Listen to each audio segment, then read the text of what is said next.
You know how much I love you, don't you? And that is why you're about to watch the Morbius Geekscape Special. That's right. I make all sorts of sacrifices for y'all. I bring y'all free product.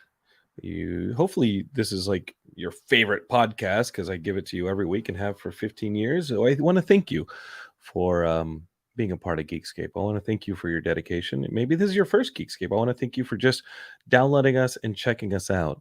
So it doesn't matter how long you've been listening to Geekscape or how dedicated you are. I want the point to be that I love all of the listeners, maybe the viewers who are on YouTube, Twitch, or Facebook. I love all of you. And because of that, we make sacrifices here on Geekscape. And sometimes those sacrifices are, do we go see Morbius so we can tell our audience whether or not it's worth seeing? Yes, that is a sacrifice that I will make. I will go see Morbius to tell you about Morbius. Was it a sacrifice made in vain? Is it possible that I enjoyed seeing Morbius? Well, you're going to have to strap yourselves in for those answers. They're coming right up on a brand new Geekscape special. We're talking Morbius.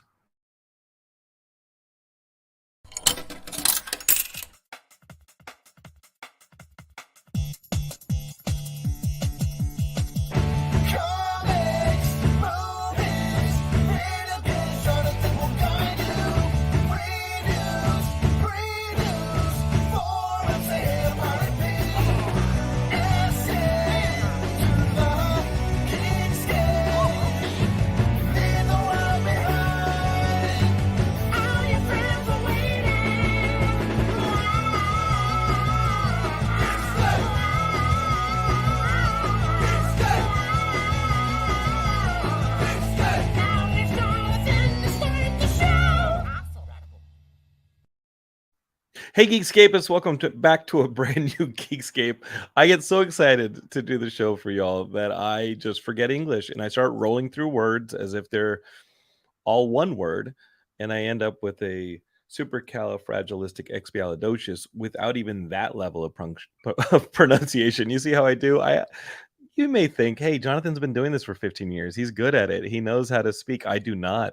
I have to consciously slow myself down in order to speak clearly to all of you. It is something that I am consciously doing throughout the broadcast, and I'm not asking you to appreciate it. If anything, I'm just glad you're here. But I would like you to actually appreciate some of the sacrifices we do make for you around Geekscape. And as I said, we went to see Morbius. That's right. Ian and I went to see Morbius. We'd talked about it for months, and Sony kept delaying the Morbius. I don't know why. I don't know why they'd delay it. But we can talk about it, and we will talk about it. We're going to be talking about Morbius, and all we're going to be talking about is Morbius. I would say there's a spoiler warning on this episode, but you're probably not going to go see it.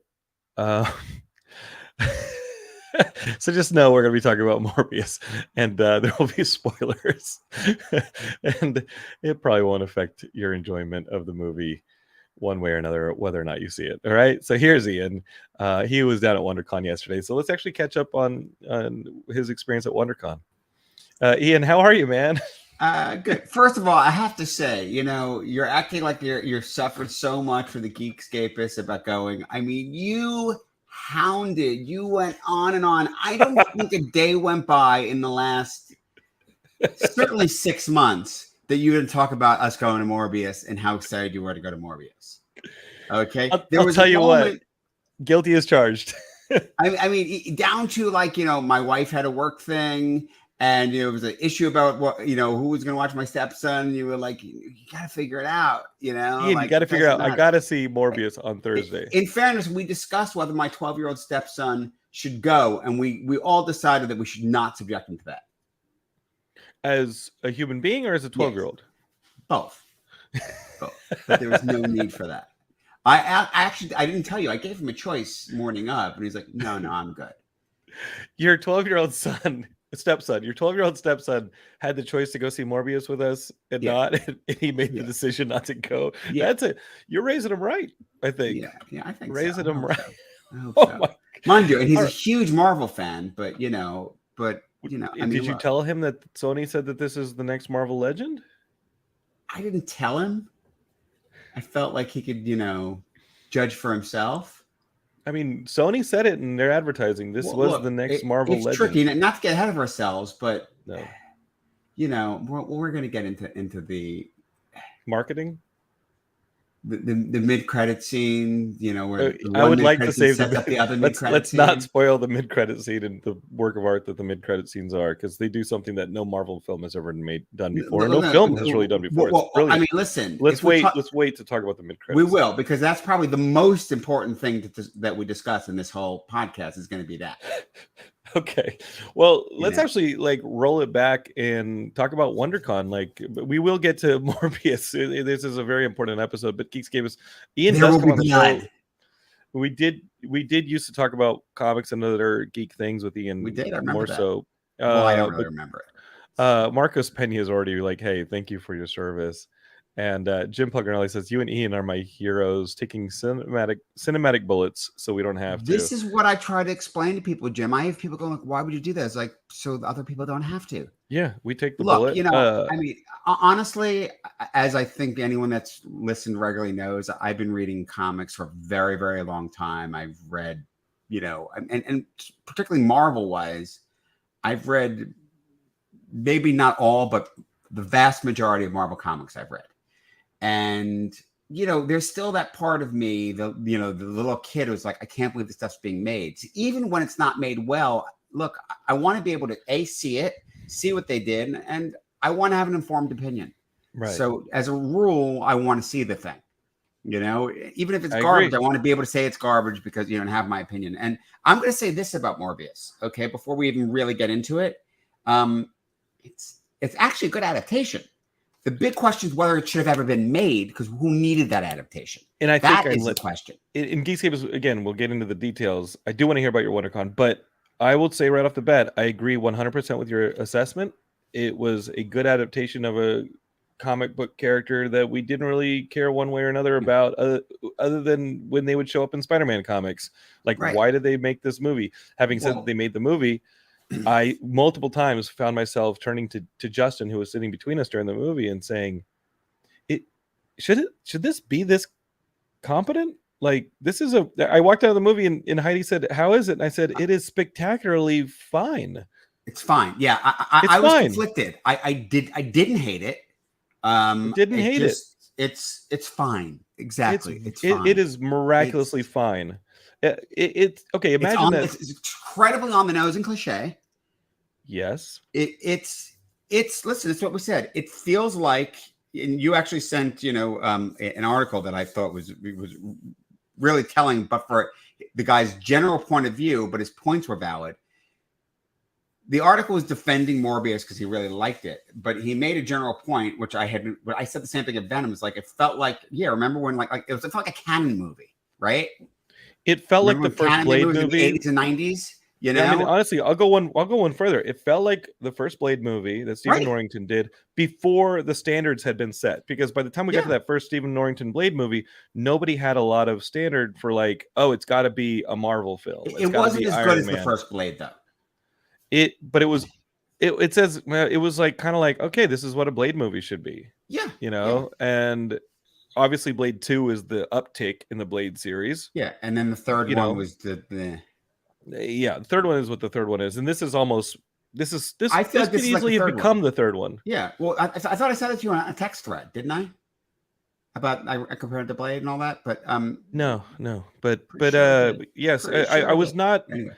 I was not offended by Morbius. I was puzzled by the existence of Morbius, but the movie exists, and I will tell you, if you enjoyed the two Venom films, I think this is better than either Venom film. And that was interesting to me because I agree. The first Venom, I was really annoyed and mad in it, you know, but it's incredibly campy and it was funny in a lot of places. And you didn't feel the way I did. But see, I thought the second Venom was better because I thought they doubled down on things that worked in the first Venom. You know, there were things. It's just fun. Okay, I just laughed, and it's just over the top fun. Now, here's my biggest complaint about this movie: there's so little levity in it that, like, even in the trailer, they had a joke that they pulled out, specifically referring to Venom. You The know, Venom joke's in there where he says, no, "Who he are says, you?" And he says, I'm Venom. And then in the trailer, it was, oh, just kidding. And they pulled out the just kidding. "Yes, you're right." So they used a different take. And I was like, so he's like, I'm Venom. And then it kills the guy. And it's like, seriously? Like, why remove the levity from the scene? And they have scenes in the trailer, like mainly of Matt Smith walking, where you see Matt Smith in the trailer, and you're like, oh great, Matt Smith's in the movie. He plays the bad guy in this film, but in those same shots, he's digitally altered to look like a vampire in the actual film. When you see Matt Smith like turn evil into the evil vampire version of Matt Smith, it's the same shots in the trailer. They're just devamped to not spoil in the trailer. And I'm like, there are plenty of other shots of Matt Smith in that movie that you don't have to have the dramatic vampire shot devamped that used the movie. I mean, well, by the way, it's not that it's devamped. It's that they took the shot they shot before special effects got it. Right. You know, it's not like, you know, Hulk, you know, versus Hulkbuster in Infinity War, you know, right, where they just did different VFX, totally different shot. That still boggles my mind that they did that. But I'm a fan. I'm not a fan of this film. This film feels as unnecessary as it does when you're sitting there watching it. But I think Ian and I are of the same page that we totally had fun watching it, mainly because I was with you, dude. Like this by myself. We totally missed the Science 3000 this thing, and you know, by myself, this I would have felt really sad. But not as much fun as the Spirit. You and I to the Spirit was like we had to yell during the Spirit because we had to have fun during the Spirit. We had to do something. And you know what? I just want to go on record as Geekscape, you witnessed this 2-3 weeks ago. I had the Spirit executive producer and Batman executive producer Michael Uslan on the show, and I asked him for our money back. Ian, I just want to let you know that like I've asked FJ for money back so many times. You've asked FJ for the money back so many times. Yeah. Okay, so we can talk about Morbius. I also want to talk about this horrific story you told me about WonderCon yesterday. Oh, you went down to WonderCon. Look, you know, I mean, of course it's LA. Traffic's bad getting down there. You know, looking at the panels, I didn't see anything that was all that interesting. I took my stepson. He hadn't been. And, you know, parking was rough. Ended up parking at the Sheraton. $50 to park. That's the scariest thing. Insane. Yeah, that's scarier than anything in Morbius. Yeah, well, yeah, and then you know, and then the floor is fine. You know, like you walk the floor. It just felt kind of sad. So my stepson kept saying, "Oh, is San Diego like?" It's like, no, you know, San Diego has all of that. There was actually a lot of comics that I thought was pretty cool. I like when the cons go smaller. I feel like the artist alleys and the different comic book things. It was that old school comic book feeling, you know. Those get room to shine when conventions get smaller. Right. Yeah. Well, and the problem is, look, that stuff died because of eBay.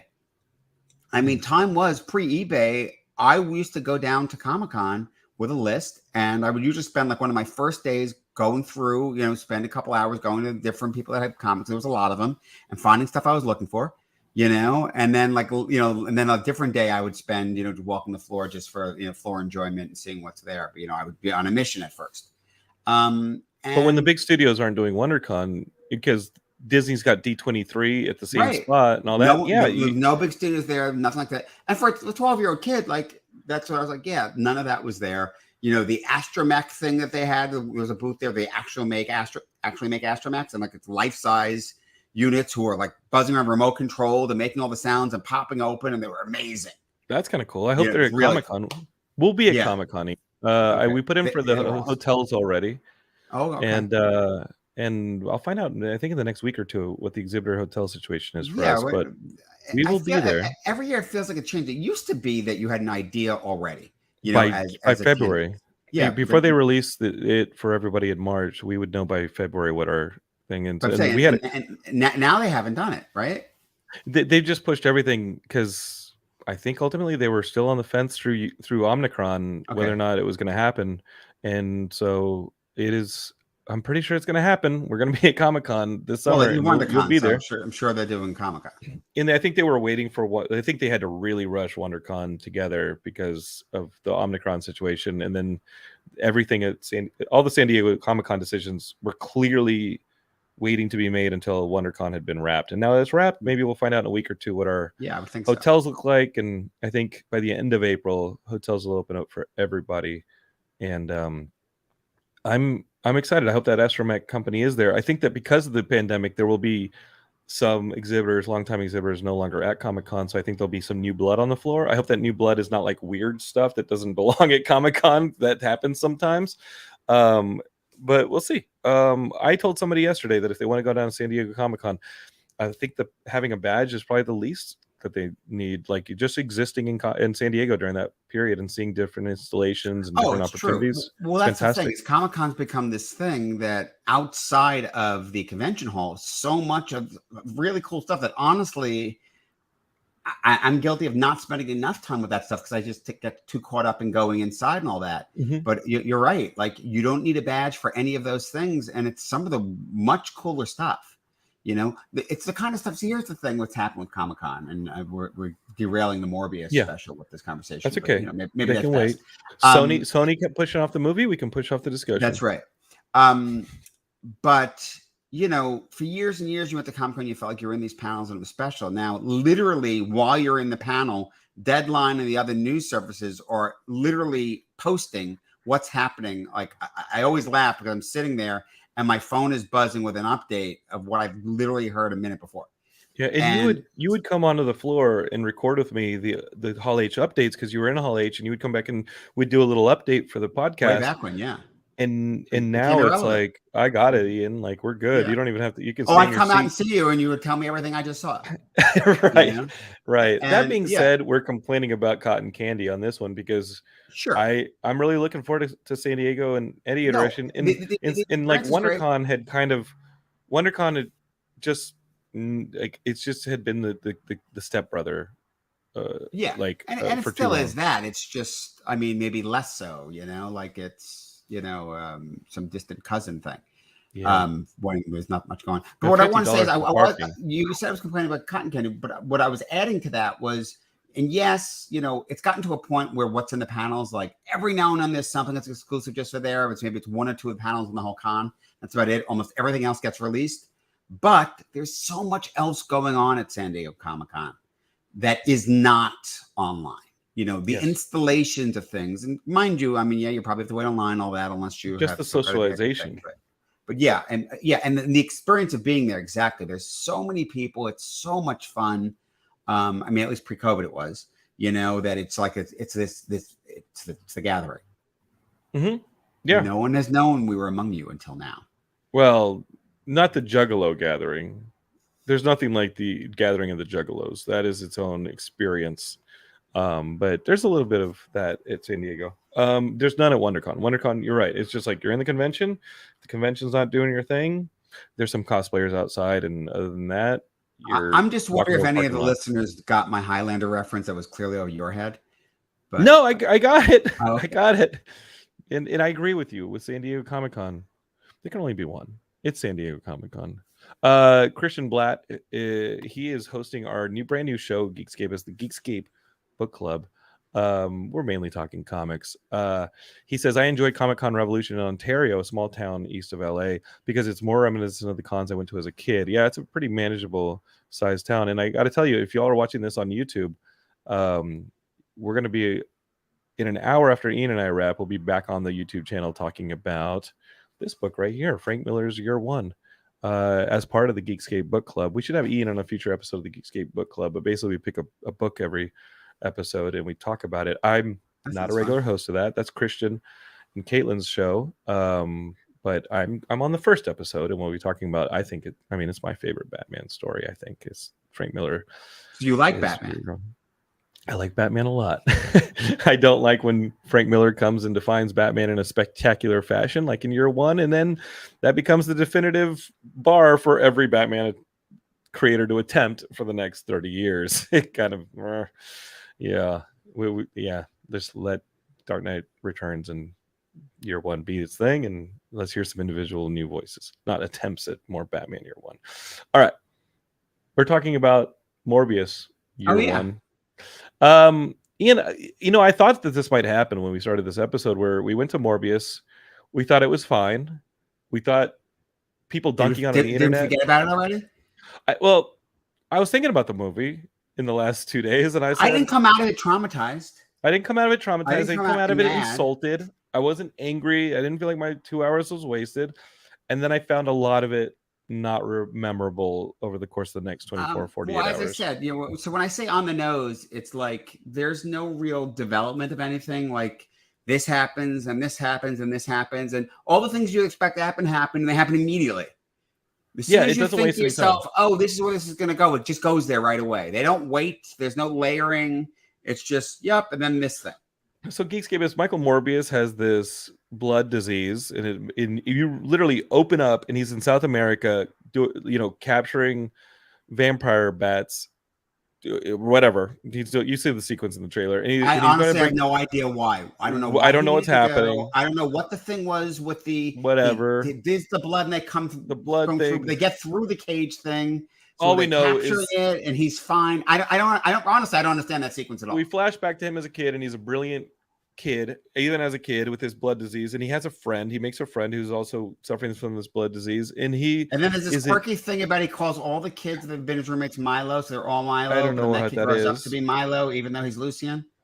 But the point is, they become lifelong friends, and this Lucian character Milo is wealthy and helps fund Michael Morbius's adult experiments towards creating like synthetic blood, which is great. And he's such a great doctor. He wins the Nobel Prize. You see him there winning it, but then afterwards, I think he left. They say that he didn't. He like stood them up. Yeah, but we saw him there, so that didn't make any fucking sense. Didn't make any sense. We see him at the Nobel Prize award ceremony, and then we see later that he's got such a cool attitude that none of this stuff is important to him, and he stood them up, and it's like, what? He was sitting on the stage. What are you talking about? So that felt like, so maybe it's not the best edited movie. But the point is, he now has this idea that vampire bats hold the secret to the missing piece of his DNA that will cure him of this blood illness and cure his buddy Milo, his wealthy buddy Milo, who may have gotten his finances from ill-gotten means. There's some rough characters Milo hangs out with. He's going to do an experiment that will not be approved because it's human experimentation. But we see it work in a mouse. He injects a mouse with this serum, and it seems to work to give the mouse, health and powers, whatever. So they get on this tanker ship in international waters, and it's Michael Morbius, the scientist, love interest. Whatever happened to the mouse? Is it out there? What's it doing? I don't know. The mouse is out there solving crimes. But the second he injects that mouse and you see the mouse spasm and die, you're like, that mouse is coming back to life in about 2 minutes. Absolutely. And you're gonna be like, oh my God, it worked. Oh my God, it worked. So you obviously have the scene where the mouse dies. It's like, oh no, the experiment failed. And then like 2 minutes later, the mouse is running around and you're like, of course it worked, because we need a movie. So anyway, they find themselves on this tanker ship. So they make this point that they're going to international waters. International waters. That's where they can do whatever they want. That they can experiment on human. Michael Morbius can do this experiment on his own without like violating his codes. But it's really unclear, what is he going to do? Is he? Oh, and also don't forget that the doctor assistant, who's clearly going to be a love interest, she makes this big point about how wrong it is and can't do it, and like just immediately after she's there, no conversation, nothing, all cheerleading along. Is complete role reversal. What? Down to experiment. Like what happened? It's insane. She's a single mother and she needs the gig, but you never see her kid. You see her cat. I got nothing. Yeah, no, you got nothing. This movie has a lot of scenes where it's like, single mother. Did she say she had a kid? Did I miss that? Tyrese does when he's doing the detective work, the very thin detective work that happens later in the movie. Out? When the bodies start hitting the floor. But they were FBI agents, right? Yeah, but it's still detective work. They're still investigating. But by the way, why were FBI the Bureau of investigating the murders and the international wars? And I didn't get any of that. Listen, they were in international waters. Then I get that they called a Mayday. So we're getting ahead of ourselves. Ian, let me just explain what happens to the Geekscapers who aren't going to see this movie. All right, Michael. Okay, so these are the people that are on this ship where Tyrese and the doctor are going to perform this experiment. Not Tyrese. It's or I'm sorry, I wish Tyrese was Morbius on the ship. and the female love interest. Morbius and his love interest as like scientists. They run this experiment They've on been a little Morbius. flirty, but nothing's happened. Nothing crazy. Because they have to totally do the Captain America. He's got to be ripped first, yes, before she's interested. By that time, they fully do. He's totally. Ian, please, I'm never going to get through this. It's the two of them and a bunch of mercenaries on this ship. It's the two of them and a bunch of mercenaries. I don't know why are they mercenaries. I don't know who's actually captaining this ship. Why are they? I'm the captain now. Yeah, it's a bunch of mercenaries. It's a bunch of dudes with machine guns. Why? I don't know. But Ian, please, they're playing poker while the two doctors are experimenting, and then he injects himself. He puts himself behind like this sealable glass just for safety, and then he starts wigging out. One of the mercs comes in, sees the attractive doctor, starts acting like a creepy merc. You know that's going to happen. Well, you know this was important. Dead. It was important that we see that they're assholes because when he kills them, don't deserve to die. Yeah, yes, exactly. So it's all right that he kills them because they're assholes. Here's where the Morbius starts Morbiusing. They're like, Dr. Morbius is no longer in this protective place on the other side of this unbreakable glass. And they go, Dr. Morbius? They're worried about him. And they open up, and the guy with the gun walks in. They look around, and then she looks up, and Michael Morbius is now Morbius, and he's a fucking monster. Like, he looks like a vampire, and he's hanging from the fucking ceiling. Like the worst kind of vampire, not worst like kind of vampire. Good-looking, not hot vampire, not Anne Rice vampire. No, she is like a murder. Like, he is like a monster. And definitely not none of that Twilight bullshit. No, and he kills the shit out of this merc. And then the other mercs come and he kills the shit out of them. He kills the shit out of all the people on the boat, but this doctor who's now unconscious. It's a murder spree, right? She still loves him.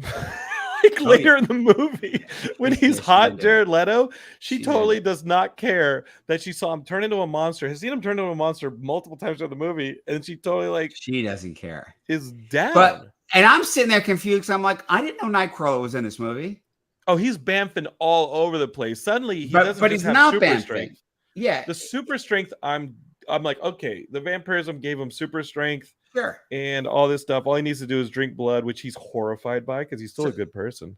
But to be clear, so he's zipping. It's sort of like a flash effect, except it's misty, and sometimes it's ahead of him, and it feels like a bamf because he's got bamf smoke. I don't know. But he is like. Is it nocturnal emissions? I don't know. It's like farting. I don't know what's going on. There's stuff all over the place every time you move around. Sometimes it's purple, sometimes it's red. I don't know what's happening. Super speed is dictated by whatever he's wearing. If he's wearing purple, it'll have purple smoke. If he's wearing red, it'll have red smoke. It's just like a cool effect. And it reminds me of like when Sonic the Hedgehog would rev up and like go super fast, like bounce out, like super fast. Well, like, that's what Michael Morbius so similar to Flash, except but it wasn't really that. It wasn't like the images that are behind, because sometimes it's ahead of him. No, he kind of ping pongs. Morbius kind of like ping pongs into stuff. But it was all smoky. It wasn't like his body was smoky. It was up and over. He doesn't just jump. He like again. It looked like a Nightcrawler bamfing and the smoke coming after. I called it the fart bounce. Yeah, I call it the fart bounce. Like the vampire farts. Yeah, I said would cause him to bounce it. I don't know what's going on. So he's ping ponging all over the place. Later on, he decides that he can like ride the wind and he can fly now. Yeah. And you see the scenes where like the wind is picking him up. I don't know if in any of his studying of the changes that's gone over his body that like he at any point dictates the fact that maybe his bones got hollowed like a bird's and he can ride the wind. I don't know. Again, it's just in the comics that he can do that because I guess he's bat-like. That's the whole thing. Superpowers. Yeah. And don't forget that he can summon the bats. He can summon the bats. And as you said, and the full-on Daredevil radar sense. He's got radar sense. That makes sense. He's got a bat radar sense. Yeah, and they make his ears really bat-like when he does it. Yeah, his ears turned into like these little like rivets. And I guess his eyes, like, is he going blind when that happens? His eyes turned into like gooey ink drops. Yeah, I don't know. It's very visual. It doesn't make sense. It doesn't make sense, but honestly, some effects were decent. Listen, this movie was fine. We're just gonna keep going back to zeroing it out. The point is, Geekscape is he calls a mayday after murdering everybody on this boat but the doctor. He jumps ship because he's horrified by the fact that he just drank a shit ton of blood, and he's got questions to answer, and he jumps ship. He gets to land. Tyrese and the other detective, they find the ship. It's got the doctor on it. Doctor's got some splaining to do. Morbius has some hiding out to do. He's got to find out his powers. He slowly finds out his powers. I don't really know why. Yes, people died, but it's like they were dirtbag mercs. They died in international water, so I guess that's the thing. It was off the coast of Long Island. I guess they're the closest. Like he used, like whoever smelt it dealt it. I don't know how the rules are. But wait. So they're looking for Morbius. Meanwhile, he's gone back to the lab, which is Horizon Labs out of Spider-Man. Because why? Because they have the Spider-Man stuff. So let's throw Horizon in. No Max Modell, which I thought was weird. But they threw Horizon in there just as a little Easter egg. Okay. That being said, the trailer had an Oscorp building. There's no Oscorp building in this movie. Well, it's probably somewhere. they're just doing whatever they want. Okay. Maybe. Where are we? We got the Tyrese investigating the deaths. So remember, and Matt Smith comes to find him. So let's be clear. We've seen Matt Smith as an adult before this scene. They're both he's wealthy together. Yeah, he's wealthy. And he hangs out with bad guys. Yeah, and Morbius has told him this is the one that's going to cure us because they might not have that much time left, and it's fine. So Morbius now has been studying it. Matt Smith comes in going, what's going on? And, oh, you're great. You look great. Give me it. No. Get out of here. Morbius does a little morph on his face, yells at him like, you have to go, like scares him to leave. You don't want this curse. Right. You don't want this. So he leaves. Cut to a very nice nurse is walking down, a dark corridor, and we don't see who, but somebody kills her. Somebody kills her in very vampiric fashion. So, at this point, it could only be Morbius, you think, but immediately Justin and I looked at him and like, well, clearly it was Matt Smith. Yeah, okay, so Ian, there were 2 vials left of this super serum. And how would Matt Smith have known that that's what it was to take? So listen, when Morbius jumps off this boat after the Mayday, he's got these 2 vials of super vampire serum, puts them in his pocket and jumps ship. We didn't see those in the lab before Matt Smith. And they're very obviously put in the lab, like for Matt Smith to find. And then Matt Smith leaves, but we don't see Matt Smith pocket any of them. And more troubling than not seeing Matt Smith pocket either of the vials of super vampire serum is we don't see Morbius notice that the 2 most important things that he jumped off the boat with were missing. There's no acknowledgement that Morbius he's smart enough to like notice. The director made a choice that they wanted to play this weird. Don't tell the audience what's going on thing, just so they could do the weird usual suspects, Karza Soze move after prison. So right after this scene, Morbius is like leaving trying to leave the lab, and the feds come and see him and trying to arrest him. Right. They arrest him, and they find out that this woman died too, so they automatically arrest him. It has to be him. She died like the people on the ship. Right. Michael Morbius was the only one there. At this point, Morbius, by the way, we left out the part that he's drinking this artificial blood he made that he's award-winning for. And that's helping. But the amount of time that holds off his hunger is getting shorter and shorter. Yeah. Sooner or later, he's going to have to use human blood. Right. And there's a big distinction between the blue and the red. In the red, he's much more powerful on it and all that. Okay. That being said, they didn't have to hide the vial switcheroo. They could have just had Matt Smith clearly become the bad guy. So they arrest him, and next thing you know, you have Morbius sitting in jail in orange, the orange jumpsuit, the whole thing. They've already told you he's down to like 4.5 hours. He has to have this stuff, but they've arrested him. Now you get arrested, you get processed, you get put in a cell, all that. It doesn't happen in 5 minutes. Well, let's not explore your past with the law, okay, Ian? But I'm telling you. Let's just say that this is the movie. The more troubling part is that Matt Smith comes to visit him as his friend. It's just says claims to be his lawyer. He says he's his lawyer. He walks in, hands him a packet of blood that he just walked into a jail with. Right. Mind you, again, time frame. How did all this happen? He's gotten in, he knows where he is, and all these things have happened, and Morbius hasn't hit his time frame that he needed blood. Because obviously not feeding him blood in jail. I'm really more troubled with the by fact the way, he's never been in general lockup. He's never been around any other prisoners. Nothing. He's just in his own cell. Ian, I'm not gonna listen. It's like the FBI thing. Like I'm not gonna get into the legal proceedings here. You don't really want to get into just how stupid it is. No, what was stupid was that Matt Smith walks in and It's all stupid. and he just hands Mr. Morbius It's all this stupid. packet of blood so he can meanwhile, superpower Matt himself. Smith walks in with the cane limping. Yeah, but he's giving him this blood so that Morbius can superpower himself and burst out of the prison.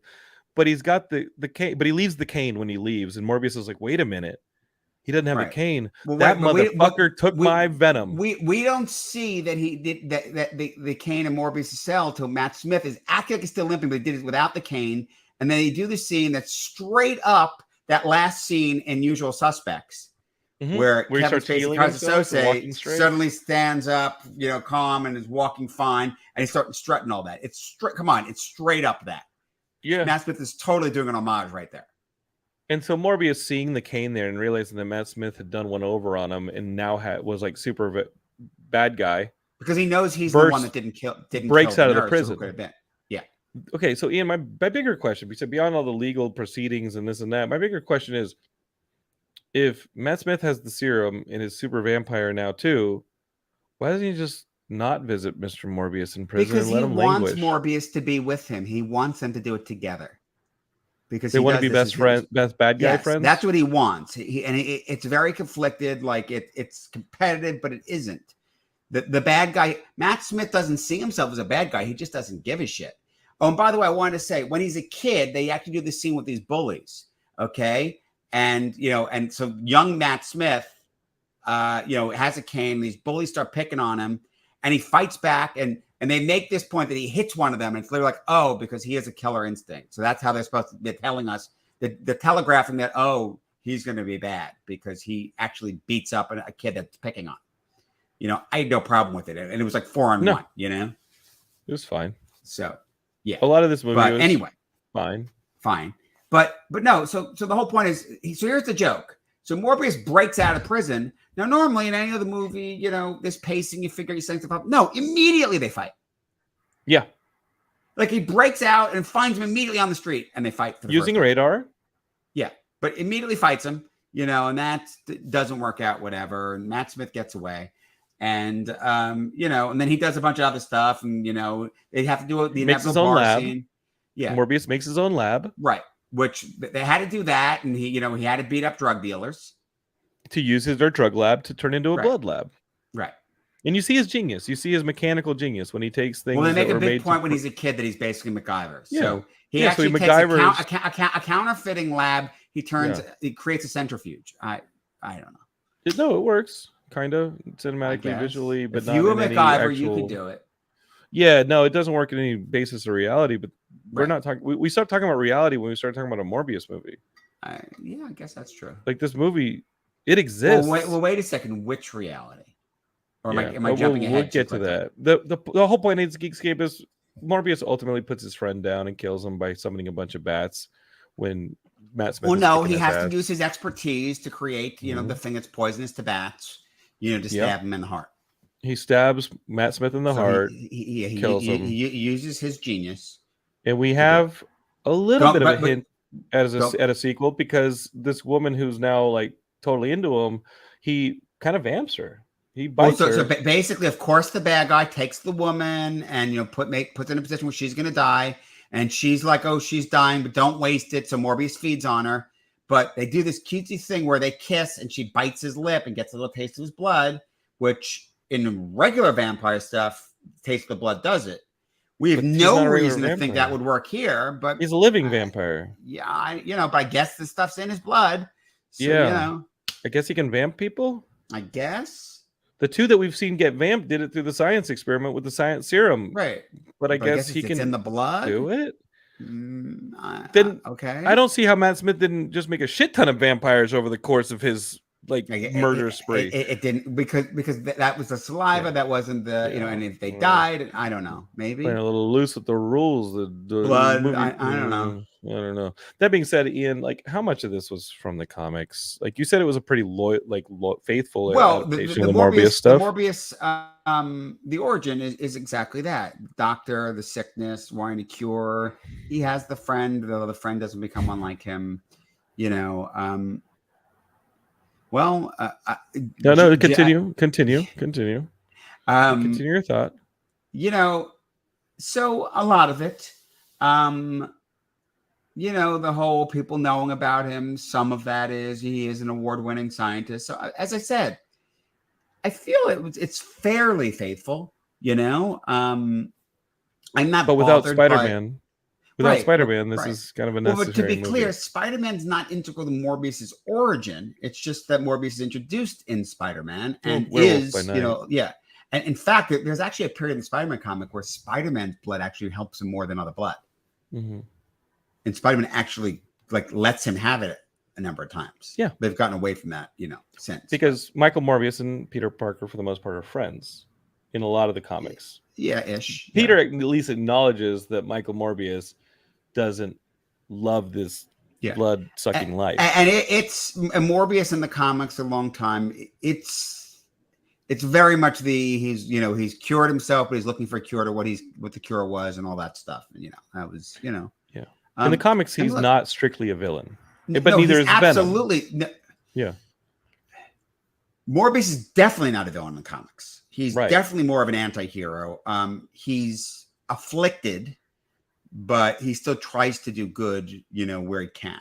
He's not exactly a hero, although there were times, listen, most recently in the Beyond storyline currently, they just had him pop up. And, you know, he looks to help.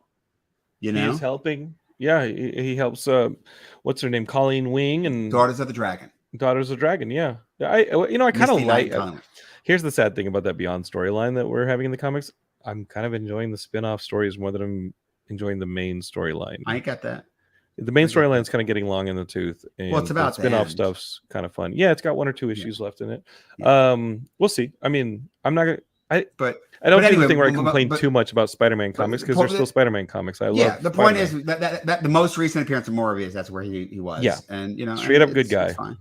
Yeah, but his serum, the Morbius serum got into the lizard and had like a crazy bat lizard.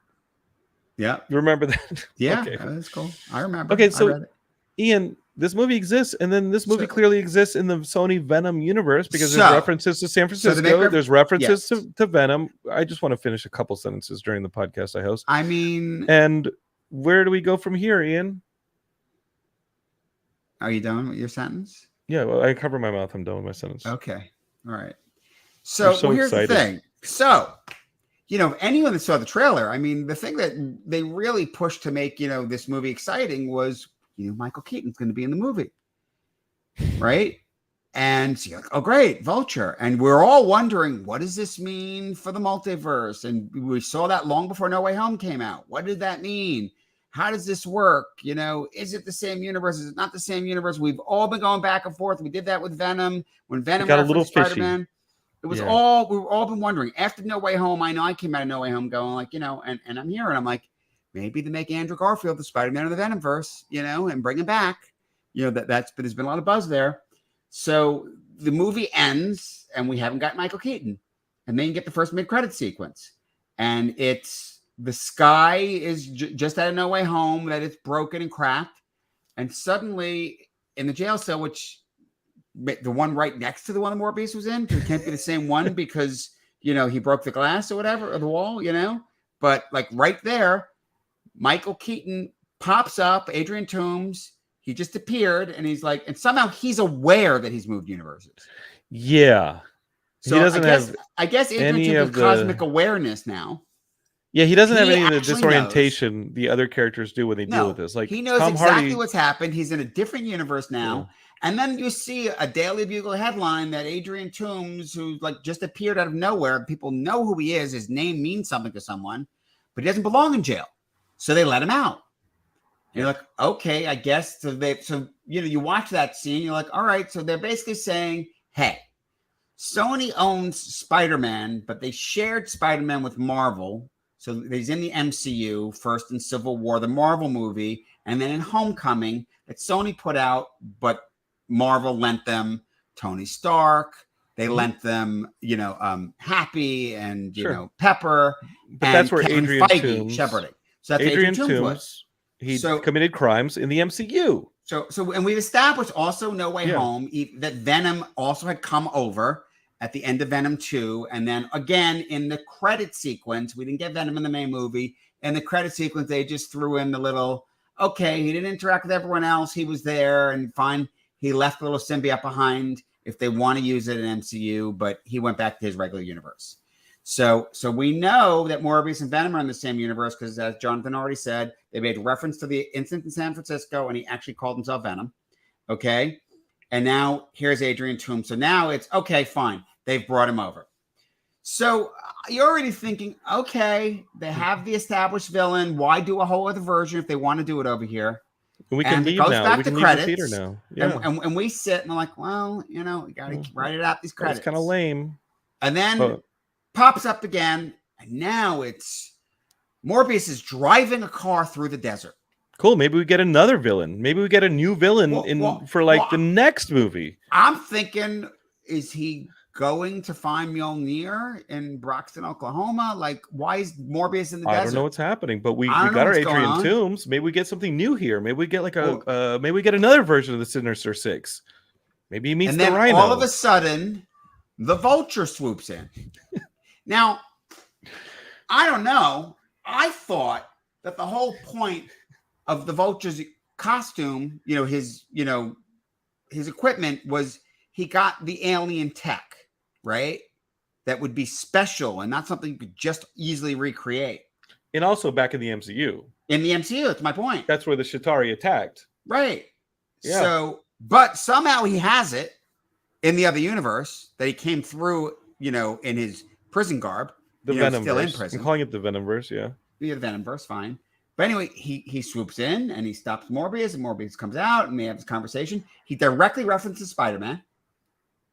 Because Spider-Man is so bad. Spider-Man's the bad guy. Now, Spider-Man wasn't so bad at the end of Homecoming that he gave him up. Right? Like it seemed like at the end of Homecoming, maybe Adrian Toomes, realized that, okay, the kid was all right and all that, but, where he's talking to the clearly Scorpion. He saved his life. Yeah. But anyway, and he says, you do it. What do you say, Ian? He actually says they need to have a team up, He asked Morbius for a team up. Yeah. And he says, gotta have a team up. And he says we need to get a bunch of other people. Right? Yep. Need about 4 more. Yeah, they need about 4 more. So straight up, which we've known forever, and what I'd like to discuss is just this Sony Marvelverse, right? This idea that Sony said we have Spider-Man. Well, no, but it's Sony said they have Spider-Man, so all these characters, all these things related to Spider-Man. For years and years, they've been developing things. They've been developing Sinister Six. And the issue's always been, hey, how do you do it without tying it to Spider-Man? So they basically said, all right, well, we've established these characters. We're going to use the whole Doctor Strange multiverse thing to say, whoever we want to use, we can pull out of the Spider-Man movies. We don't have Tom Holland. I feel that Adrian Toomes direct referenced Spider-Man, and he said it in a way that Morbius should have known who he is. Mm-hmm. And Morbius has never been to the MCU. He is strictly Venomverse. So it's still not clear. Now, in the first Venom, they make reference to the reporter in New York, right? And we've actually seen things on walls about Spider-Man, right? This subtle Easter egg. In the trailer. Was it only in the trailer? Yeah, when you see Matt Smith walking past those that's in Venom. Posters. No, that's in Morbius, but in Venom. Right. In Venom, it references also. Right. So the point is that there easily can be a Spider-Man in this universe. We're just not, we haven't seen him yet. And so I'm saying Andrew Garfield. Is the industry saying Andrew Garfield? Ian? I've heard rumbling. Here's the thing. I always like to reference, the line in the player that, the rumors are always true. There's definitely been talk about it. Whether a deal's been made is a different thing. But there's definitely talk about it. It's the thing that would be great. Now that they weren't planning it. No. From the get-go, no. Okay? But after the reception of No Way Home, and in particular, people wanting to see more, I think the general consensus is, I rewatched them before No Way Home with my stepson, and the first Andrew Garfield movie, I actually thought was, listen to me, I thought was decent movie. He's not a great Peter Parker because he's too cool, but it's a decent movie. And the second one is so much, not nearly as good as the first one. Okay. Still same issue, other issues. Okay. Right. But what I've always said is he's actually a great adult Peter Parker. He's not a great teenage Peter Parker. No Way Home showed that. Yes, and that's exactly right. No He Way was great in Home, No Way we Home. got that place like, you know what? Yes, I want to watch this version. Okay, I still want Tom Holland. That's something different. But this version, I'm into. I want to see that. You know, give it the right filmmaker. So, and you know, whether it be, I mean, listen, we all want just make the third movie, but what will make sense is whether it's Sinister Six, Venom 3, whatever it is. I think clearly the intention is to try to pull Venom into a Sinister Six also, because you know, double down, whatever. I mean, it's money. And I think that, you know, I mean, do I like the idea of Morbius in it? I don't He's think we never get been in another the Morbius Sinister movie. Six. There's probably, you know, there was no reason for this one. But fine, you have the character. Fine, put him in the Sinister Six. But he's not. I agree with you. What was his motivation to be in? He's not sinister, and he doesn't hate Spider-Man. He's a good guy. So I guess we'll see. But at least he's been asked. By the way, He was literally he's asked by the he Vulture. says no, and then he helps. I mean, who knows? So the Sinister Six in the Venomverse is Venom. It is the Vulture. You still have access if you're going with the Andrew Garfield version, and the Andrew Garfield exists as Spider-Man here. We still have access to Lizard. even though he's been depowered, we have Lizard and Electro. And that version of Rhino. That version, the Paul Giamatti Rhino. Yeah. Marcos Pena over on YouTube says Andrew Garfield was the best thing about the Amazing Spider-Man franchise. Yeah, Well, I mean, I like obviously. Emma Stone. Andrew Garfield's just a phenomenal actor. Yeah. The material was, not my favorite, but yeah, I think Andrew Garfield was phenomenal, and he proved it in No Way Home. The thing is, the first Amazing Spider-Man, I mean, it's a great like high school relationship movie. You know, you know, I mean, it's really wonky. You know? I feel it's wonky as a Spider-Man movie for your reasons. Like, I feel like it was very Dark Knighted. Of, you know, it's like Sony was like, what if he's cool and a loner? Well, then he's Batman. What if he's got mysterious things that happen to his parents? Cool well, then he's he's not Batman. Really Batman because he's charming. He's just not Peter Parker. He's not. He's definitely not Peter the Parker. Cool skater kid. You know, he's mysterious. I mean, let's cross Peter Parker with James Dean. Yeah, but No Way Home, Andrew Garfield having the failures of having lost Gwen Stacy, that's Peter Parker. And by the way, he did a great job. If you look at, you know, what Marvel Comics did with Peter in the 70s and 80s, like adult Peter is cool, you know, he's good looking, you know, he dresses decent, you know, like he has some game, you know, that's good. That's good. It's fine with it. Was he your hero growing up? Was he who you modeled yourself after? No.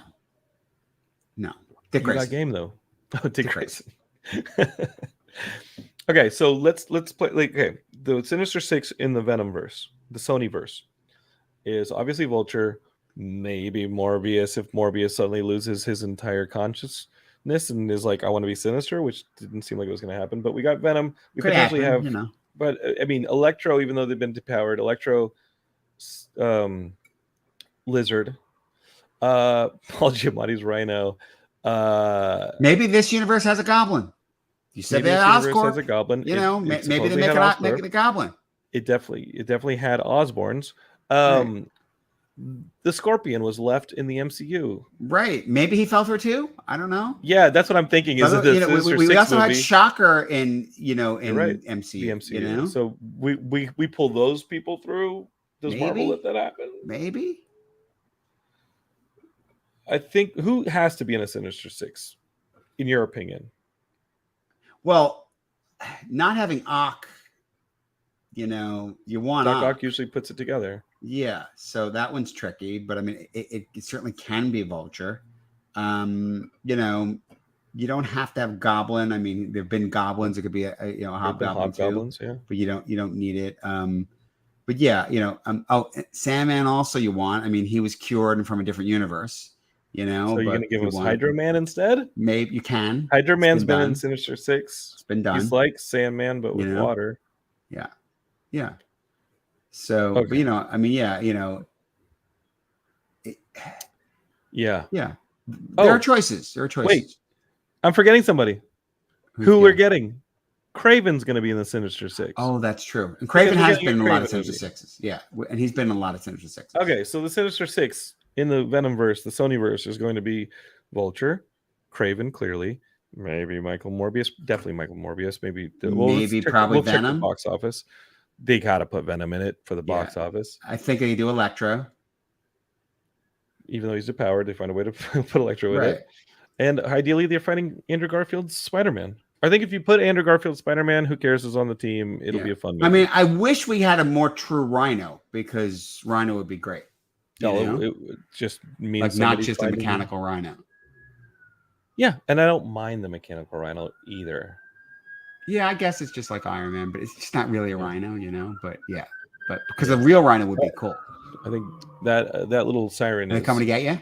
Matt Kelly adding another podcast to the Geekscape Network is what that is, and we did have one added to the Geekscape Network, not just the Geekscape Movie Club that we're starting in an hour on this YouTube channel, but Matt started an episode where he and Matt from Wheatus, you remember that band Wheatus? They talk about Weird Al Yankovic songs. I swear that's something that exists. They break down Weird Al Yankovic. There you go. Yeah, Weird Al Yankovic album. So let's have it. Okay. Yeah. I have no control over Matt Kelly. Jim Pellegrelli says, speaking of no control over anybody, he says this movie basically exists because Sony has the Spidey AP and will ride it into the ground as long as it still makes money, which is how they've always treated it since Sam Raimi. And to be clear, after No Way Home has made so much money, that's not going away anytime soon. No. We don't have Spider-Man movies from Sony coming out the eyeballs. When No Way Home does $800 million domestic, you think they worry about throwing $60-70 million to make one of these schlocky things because maybe it'll do okay? We're getting a Madame Web movie. Why not? Oh, I was actually discussing that with my wife. My wife actually knew what that was. It was like, I don't get it. I'm like, there's nothing to get. It didn't work as a comic. It's like she's just a peripheral character. It doesn't work as a comic. No, it's Marcus he says, I think the Chameleon would be a good candidate for the Sinister Six. We did leave Mysterio out. We did leave Mysterio out. But, does he come back? That's the thing. Does he have to come across universes? Wouldn't that be a great irony that he pretended it, being from the multiverse and then he came across? Jim Paganelli says, the original six was Doc Ock, Mysterio, Kraven, Electro, Sandman, and Vulture. And we have almost all of them in the Sonyverse, except Doc Ock and Mysterio. Well, again, Sandman was MCU. Oh no, Sandman was Toby U. Sandman was Toby U, and Mysterio's technically MCU, but we see him come over the same way Vulture did. What a messy situation we have here. Luckily, the Kraven movie will clear it all up. Sure. Okay, Geekscape, his final thoughts from Ian Kerner. Did they cancel that Silver Sable movie, or is that one still happening? Might as well get it. They would. I know at one time they were doing Black Cat and Silver Sable together, which sounded stupid. And then we have a Silk movie. Silk. Well, Silk. Listen, Silk's not a bad idea, but again, if you try to do it absent Spider-Man, it's dumb. Yeah, that'd be like making a Morbius movie absent Spider-Man. No, it's worse.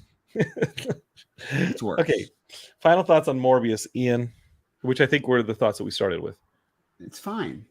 Listen, if you just want to generally see comic book, first of all, if you've ever read the comic, that's a reason it might be interesting to see it.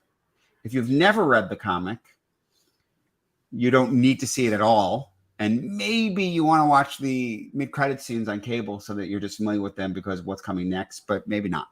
Or if you just, if you're fine with that old school feeling, and that was what that one article that, we passed around said was, you want to feel nostalgia and go back to when they made a lot of these movies. When they made these movies, they were schlocky in the 80s and 90s, and that's all right. It's just fine. But to me, that's like the kind of thing you watch on cable. Yeah, it felt like Dolph Lundgren Punisher level of MCU-ness. Yeah.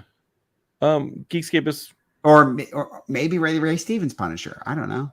Yeah, no, okay, so Morbius is a movie that exists. It's a movie that we weren't entirely insulted by, and we didn't feel like we wasted entirely our 2 hours because we were sitting there laughing with our friends in the theater. The Thomas Jane Punisher, I felt had better production value. Yes, it did. The Ennis stuff was really good. But it didn't have a great script. It didn't justify a lot of the choices being made, and it felt like it was shot in Tampa, Florida, based on the production people wanting to be in Tampa. I never told you I had a conversation before I read that script long before it was shot, and I had a conversation. I had steered the writer of that movie to the Ennis stuff, and he said, "I think you're going to like this," and I literally read it and looked at him and said, "What's this Tampa shit?" He said, he said it's tax credits. I need to do it. It's like, It's like I was like, you take Punisher's origin out of New York, it doesn't work. It's not. So the whole DEA thing, all that stupid shit. It's like it was money. It was a different time. I know. Yeah, and it I was straight up said, I was like, no. I said because the end of stuff is great. Yeah. I mean, the stuff, I don't say lifted, it's homage, I mean, using the stuff, they owned it, but all that stuff is great. This is how Roy Scheider leaves the film industry, is with this movie? Yeah. This is what y'all did? Okay. Yeah. All right. Ian, Morbius is a movie that Same we saw. cast in New York. It's a much better movie. Ian, please.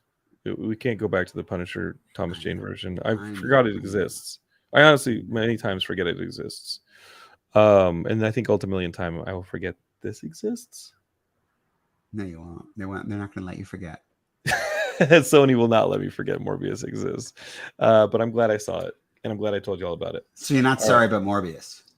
Nah, it's fine. Sorry about Venom. Venom, I enjoyed this movie more than I enjoyed either Venom movie. Absolutely.